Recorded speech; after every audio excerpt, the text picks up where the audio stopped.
Hello friends, आज हम लोग संविधानवाद कॉन्स्टिट्यूशनलिज्म के विषय में चर्चा करेंगे। संविधानवाद का आशय एक ऐसी शासन प्रणाली से है जहां सरकार की गतिविधियों पर पर्याप्त नियंत्रण और प्रतिबंध के उपाय किए गए हैं। ऐसी राजनीतिक व्यवस्था को, ऐसी शासन प्रणाली को संविधानवाद के नाम से जानते हैं। यानी ये संविधान से भिन्न है। संविधान एक कानूनी दस्तावेज है, किसी भी देश का सर्वोच्च कानून है, प्राथमिक कानून है, मूलभूत कानून है, जिसमें सरकार के अंगों के विषय में वर्णन किया गया होता है। सरकारें संविधान के आधार पर ही गठित की जाती हैं और संविधान के आधार पर ही कार्य करती हैं। जबकि संविधानवाद उस समूची राजनीतिक व्यवस्था का प्रतीक है, उस समूची शासन प्रणाली का प्रतीक है जिसके लिए संविधान बनाया जाता है। तो संविधानवाद शासन प्रणाली को अभिव्यक्त करता है, किसी भी देश की राजनीतिक व्यवस्था को अभिव्यक्त करता है, प्रकट करता है, लेकिन एक ऐसी राजनीतिक व्यवस्था को प्रकट करता है जो मर्यादित शासन पर आधारित है, सीमित शासन की अवधारणा पर आधारित है, अर्थात नियंत्रणों और प्रतिबंधों के अधीन चलाई जाने वाली शासन व्यवस्था पर आधारित है। इसका मतलब ये हुआ कि यह एक ऐसी शासन व्यवस्था है जो स्वेच्छाचारिता यानी मनमानेपन यानी निरंकुशता के विरुद्ध है। अर्थात अगर किसी भी राज्य में सरकारों के द्वारा निरंकुश तरीके से कार्य किया जा रहा है, मनमानेपन तरीके से कार्य किया जा रहा है, तो वहाँ संविधानवाद नहीं होगा, क्योंकि संविधानवाद स्वेच्छाचारिता के विरुद्ध होता है, मनमानेपन के विरुद्ध होता है। कार्ल फ्रेडरिक का ये कहना है कि संविधानवाद एक ऐसी राजनीतिक व्यवस्था का प्रतीक है जिसमें कुछ उद्देश्यों का या लक्ष्यों का आवश्यक रूप से संरक्षण किया जाता है। फ्रेडरिक उन लक्षणों की पहचान करते हैं। वे कहते हैं कि पहला लक्षण है जनता की रक्षा करना और जनता के अधिकारों की रक्षा करना, जिसमें स्वतंत्रता के अधिकार विशेष रूप से शामिल हैं। दूसरी बात, विधि के शासन की स्थापना करना, रूल ऑफ लॉ।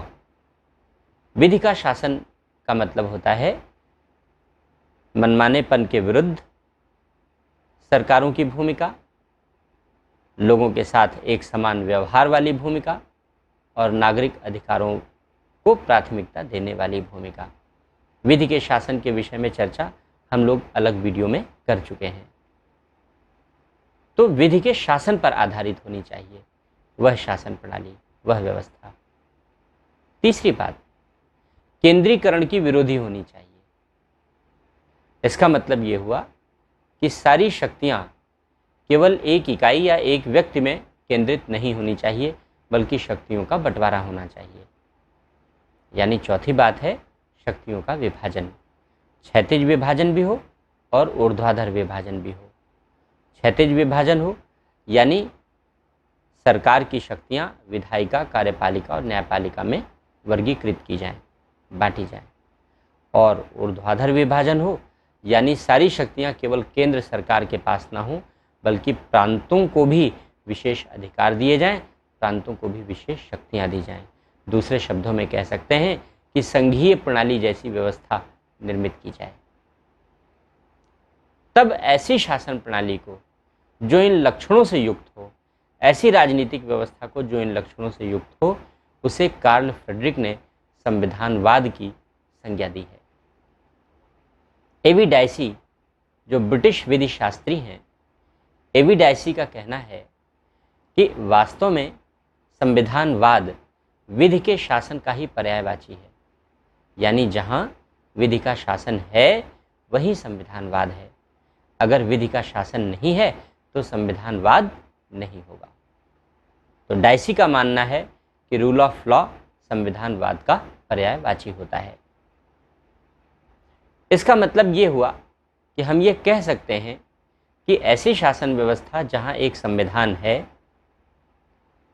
और उस संविधान के आधार पर शासन चलाया जा रहा है, तो वहां संविधानवाद होगा। केवल संविधान होना ही पर्याप्त नहीं है, बल्कि उस संविधान का उचित पालन होना भी पर्याप्त है, तभी संविधानवाद होगा। अन्यथा संविधान अन्य देशों में भी है लेकिन पालन नहीं होता, इसलिए वहाँ संविधानवाद नहीं माना जाएगा। जैसे भारत संविधानवाद की श्रेणी में आने वाला देश है। भारत में संविधानवाद की उचित स्थापना है, क्योंकि भारत में संविधान भी है और उसका उचित पालन भी है, और उसके उचित पालन के लिए न्यायपालिका जैसी तमाम व्यवस्थाएं भी हैं। इसलिए भारत में संविधानवाद की उचित स्थापना है। लेकिन वहीं दूसरी ओर पाकिस्तान, चीन जैसे देश संविधानवाद की श्रेणी में नहीं आते, क्योंकि वे निरंकुश तंत्र के प्रतीक हैं, जबकि संविधानवाद के लिए लोकतंत्र एक अनिवार्य शर्त बन चुकी है। जहां लोकतंत्र नहीं होगा वहां संविधानवाद भी नहीं होगा। जैसे चीन में लोकतंत्र नहीं है, इसलिए चीन में संविधानवाद बिल्कुल भी नहीं है। वहीं दूसरी ओर पाकिस्तान में संविधान है, लोकतंत्र है, लेकिन संविधानवाद इसलिए नहीं है क्योंकि संविधान का उचित पालन नहीं है और सरकारें निरंकुश तरीके से कार्य करती हैं, मनमाने तरीके से कार्य करती हैं, इसलिए वहाँ संविधानवाद नहीं। तो ये संविधानवाद के अर्थ के विषय में हमने यहाँ पर चर्चा की। क्या इतिहास है इसका, कैसे विकास हुआ संविधानवाद का, हम एक संक्षेप में नज़र इस पर डाल लेते हैं। संविधानवाद की संकल्पना की शुरुआत यूरोप से मानी जाती है और यूरोप में कंसीलियर मूवमेंट, कंसीलियर आंदोलन से मानी जाती है। यूरोप में कंसीलियर आंदोलन, कंसीलियर मूवमेंट की शुरुआत चर्च के विरुद्ध की गई थी और चर्च की प्रभुसत्ता, चर्च के नियंत्रण के विरुद्ध की गई थी। चर्च की प्रभुसत्ता को कम करने के लिए जो आंदोलन शुरू हुआ वो कंसीलियर मूवमेंट कहलाता था। आगे चलकर यह आंदोलन राजाओं के मनमानेपन और राजाओं की निरंकुशता के विरुद्ध चलाया जाने लगा, विशेषकर उन राजाओं के विरुद्ध जो धर्म के मामलों को नियंत्रित करने का प्रयास करते थे, धार्मिक स्वतंत्रता को नियंत्रित करने का प्रयास करते थे।